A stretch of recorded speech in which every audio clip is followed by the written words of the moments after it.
That's what we are. God creates males that we think about sex, I think, every 7 seconds or something. This is what we do. You know, that's the way God created us. It's like, you know, He gave us a penis, and He says, there's do's and don'ts. Get it circumcised. Don't tweet photos of it, right? I mean, these are the do's and don'ts of the penis, right? And he's one of the things that's going to happen is you're going to have a desire to bang a lot of chicks that walk by, you know, and you go, oh, I'm addicted to sex because I want to bang all these chicks who's walking down the street. Well, no, you're not. It just means you're a male, You're addicted to sex if you obsess over, if I bang these women, this will cure the hole in my soul. This will bring me solace. This will, you know, make me feel good and will, you know, take away this inner emptiness and self-loathing that I have. So other people fill that hole with alcohol. Also, you're likely an addict if you're going around exposing yourself. Like if you're doing things that are self-destructive. You think Anthony Weiner is addicted to sex? I think he might have some problems in that direction. So like if you're like constantly banging your secretaries at work, you know, setting yourself up for, you know, for getting fired, for a lawsuit, for possible criminal prosecution, and for losing your marriage, your family, your kids, and your place in the community, then, you know, you're acting in ways that are really self-destructive. So if you're, like if you're spending 4 hours a night masturbating to internet pornography, you're acting in ways that are destructive. Hey, who are you to judge me? If you, like whenever you get anxious, you have to run off and masturbate like 4 times a day, and you're not 15, but you're 35, then, you know, you'll likely have a problem. So if you're acting out in ways that are self-destructive, then you should get help. And let alone if you're acting out like some of these guys, they like to beat up women. No, that's not acceptable. You mentioned something there that it's legit. You talked about some people like to feel like it fills that void or whatever you want to say. They'll feel like, oh, they're going to solve all my problems if I just bang this other person. Yeah. I may be wrong here. I'm going to go on a tangent, but I've heard that I think more often from women than I have from men. I definitely feel it, like particularly when my life's not going well and I'm not feeling strong enough. Like when I had my health, then I could just, like when I had these anxieties, I could go out and run 5 miles. And I'd come home and I was so tired and exhausted, these anxieties had no hold over me.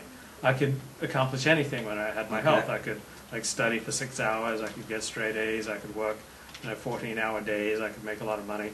And so these anxieties didn't bother me. But now when I have these anxieties and I'm like feeling empty and like I'm struggling with so many areas of my life, I want some solace. I want some kindness and something, you know, that feels good and makes the pain go away. All these frustrations and poverty and ill health and rejection and ostracism and failure after failure. And so I remember like in 2009, I was having all these problems, and I had a girlfriend who was like above me in social status, who was very attractive, who I was afraid would leave me any moment, and what kind of held us together was the sex. So I would take like Levitra to make sure that, you know, I could really do it good, and I'd take like testosterone to make sure I could really do it good. And I thought, you know, if I can just keep 33 minutes. If I could just 33 minutes we went before he had to tell us about one of his sex exploits. Keep going, lady. 33 minutes. I thought if I could just keep fluking her really good, I could keep her in my life. You know, I could prove that I was a man. Because all the other ways of proving that you're a man, such as like earning money and, you know, just being a strong, dominant male who can like protect her and take care of her, I couldn't do any of the other things that we traditionally connect with a man. So I thought, okay, I can bang the bejesus out of her if I just take my Levitra. And of course, she was just like getting really sore. Hey, wait a minute. This must have been recent because Levitra is new. It was 2009. Oh, this was like 2 years ago. Yeah. So I was like banging the bejesus out of her, and she's like, you know, this is hurting me. You know, stop taking that Levitra.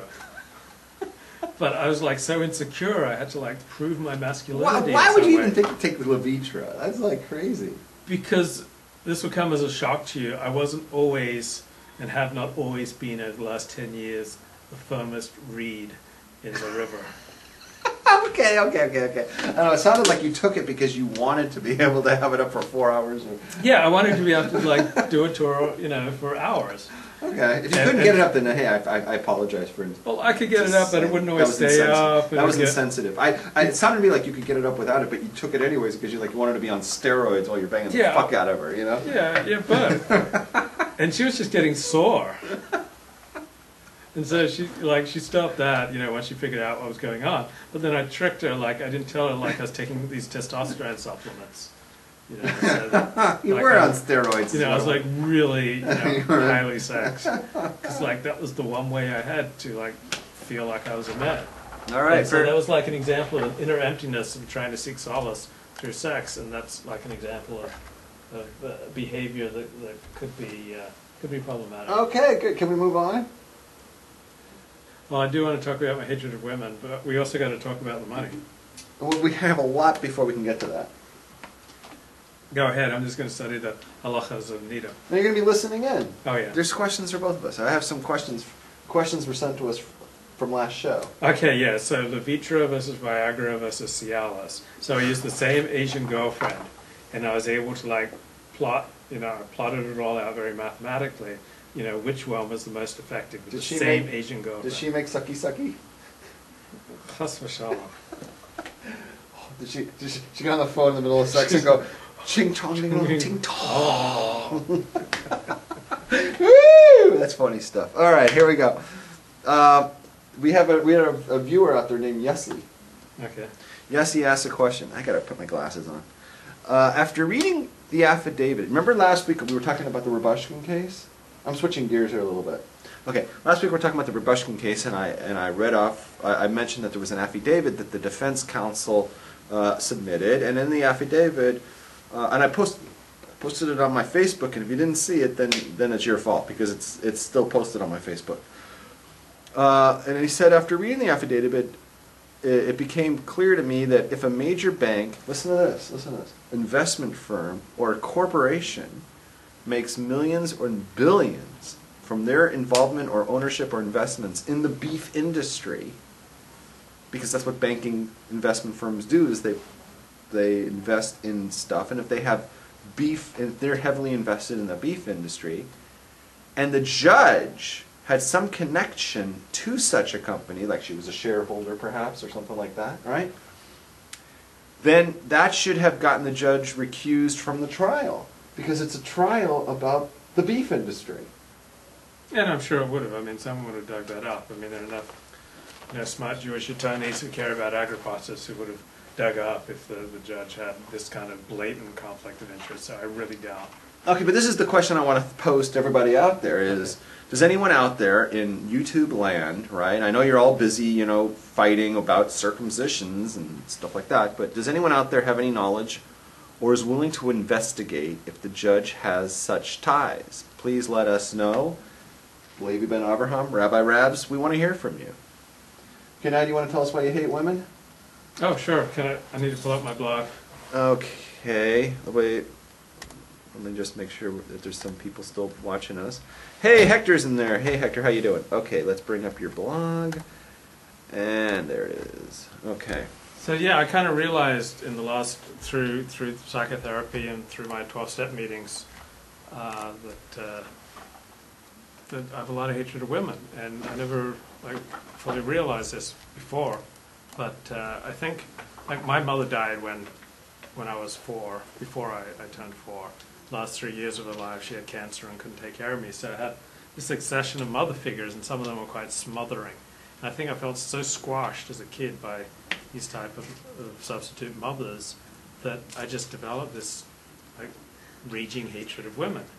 And because all my fantasies are kind of like anger, just acted out.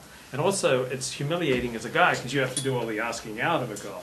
And so the really hot ones, they tend to turn you down. You don't even get an in to even ask them out because they're bombarded by so many guys hitting on them. They have to develop this kind of cold, bitchy exterior. And so it's humiliating to be